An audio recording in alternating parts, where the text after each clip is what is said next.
This is Land of Havilah, Judges 15. Samson's wedding was a disaster. It went off track because the 30 groomsmen threatened violence on the bride and her family to burn their house down with them in it.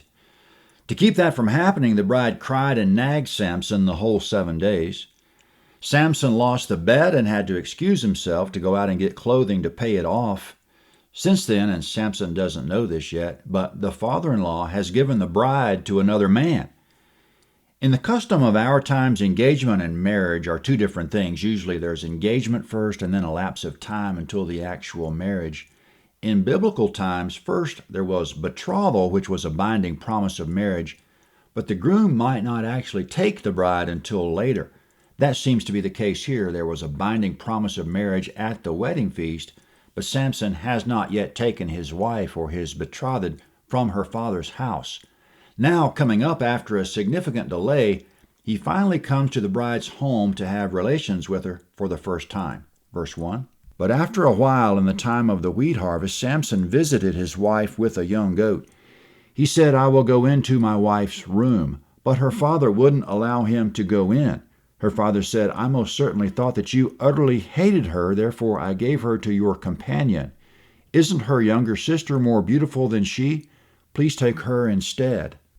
Comment. It seems Samson brought the young goat as a formal and customary gift to mark the occasion of the consummation of the marriage.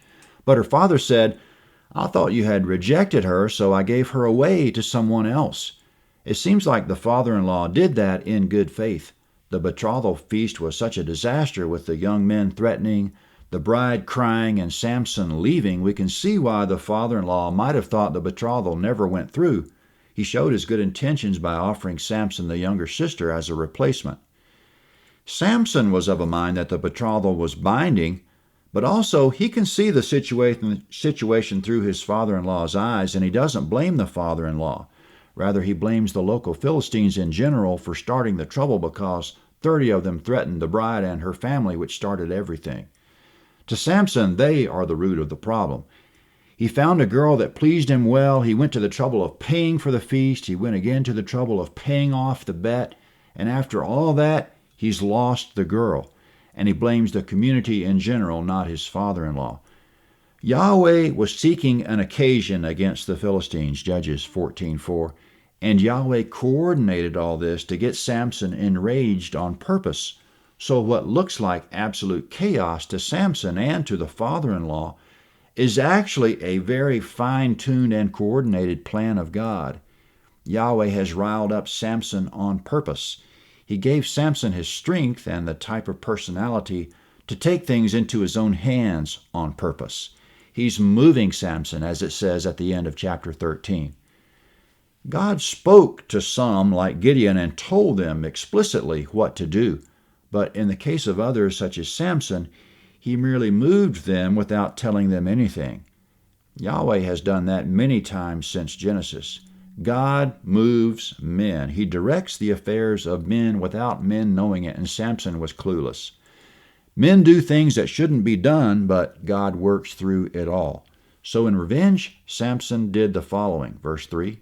Samson said to them, "This time I will be blameless in the case of the Philistines when I harm them." Samson went and caught 300 foxes and took torches and turned tail to tail and put a torch in the middle between every 2 tails. When he had set the torches on fire, he let them go into the standing grain of the Philistines and burned up both the shocks and the standing grain and also the olive groves. Comment. In verse 1, this was the time of the wheat harvest. The foxes set fire to the standing grain and the grain that had already been cut.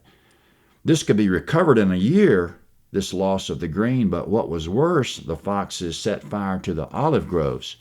It'll take decades to recover from that, to regrow mature olive trees. Verse 6. Then the Philistines said, "Who has done this?"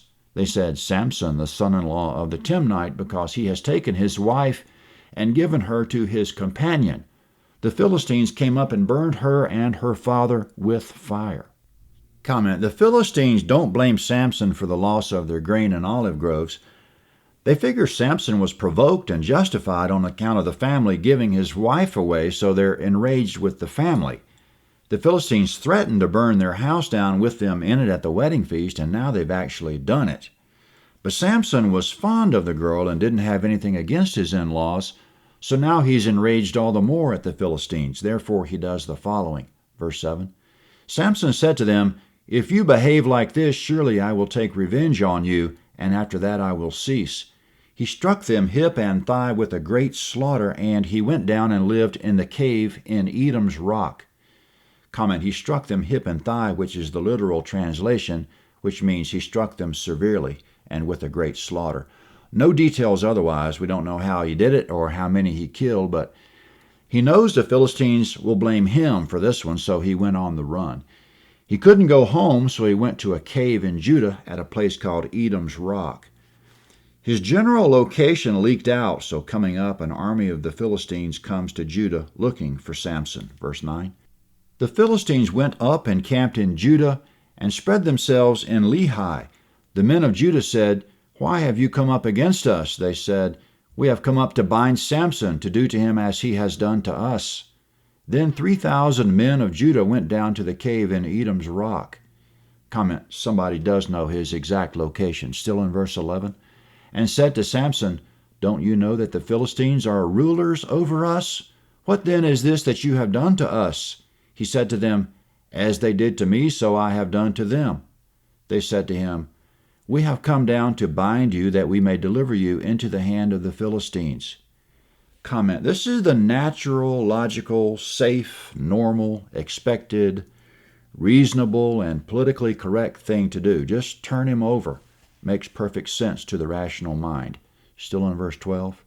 Samson said to them, "Swear to me that you will not attack me yourselves." They spoke to him, saying, "No, but we will bind you securely and deliver you into their hands, but surely we will not kill you." They bound him with 2 new ropes and brought him up from the rock. Comment, Samson allowed the men of Judah to tie him up and deliver him to the Philistine army at Lehi. Verse 14. When he came to Lehi, the Philistines shouted as they met him. Then Yahweh's Spirit came mightily on him, and the ropes that were on his arms became as flax that was burned with fire, and his bands dropped from off his hands. He found a fresh jawbone of a donkey, put out his hand, took it, and struck 1,000 men with it. Comment, the jawbone of a donkey wouldn't be anybody's weapon of choice, but it happened to be lying there. God can use whatever is available, and it will be enough. Samson killed 1,000 men with the jawbone. This is a fulfillment of Yahweh's promise in Joshua 23:10, quote, "One man of you shall chase 1,000, for it is Yahweh your God who fights for you." Verse 16. Samson said, "With the jawbone of a donkey, heaps on heaps. With the jawbone of a donkey I have struck 1,000 men." When he had finished speaking, he threw the jawbone out of his hand, and that place was called Ramath Lehi. Comment, Ramath Lehi means Jawbone Hill. That became the name of the place.